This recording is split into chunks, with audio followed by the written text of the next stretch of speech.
শুকিয়ে যাওয়া ভেন্ডি গাছটাকে এই 12 ইঞ্চি গ্রো ব্যাগ থেকে তুলে নিলাম। ডাঁটা পাতা সব কিছু কেটে ফেললাম, এমনকি শেকড়টাও কিন্তু কেটে ফেলেছি।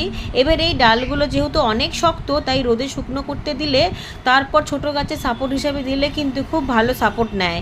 আর এদিকে বেগুন গাছের জন্য একটা মাটি রেডি হয়ে গিয়েছে, কুমড়ো গাছের বেড।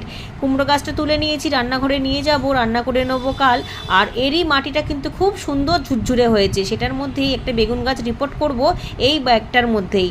এই ব্যাগটা 15 ইঞ্চির একটা গ্রো ব্যাগ, বীজ থেকেই চারাটা তৈরি করেছিলাম বেগুন গাছের, বেশ বড় হয়েছে। একটা মাটির 10 ইঞ্চি টবের মধ্যে রাখা রয়েছে। গাছটি যেহেতু একটু বড় হয়েছে, তাই ভাবলাম এই 15 ইঞ্চি গ্রো ব্যাগের মধ্যে দিয়ে দেবো।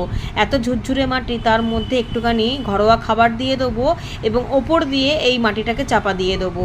নিচেও কিছুটা মাটি দেবো। মাটির টব তো তাই খুবই ভারী হয়, এই জন্যই আমি মাটির টব কেনা ছেড়ে দিয়েছি। এগুলো পুরনো অনেক দিনের, তাই এগুলোকেই গুছিয়ে ব্যবহার করি।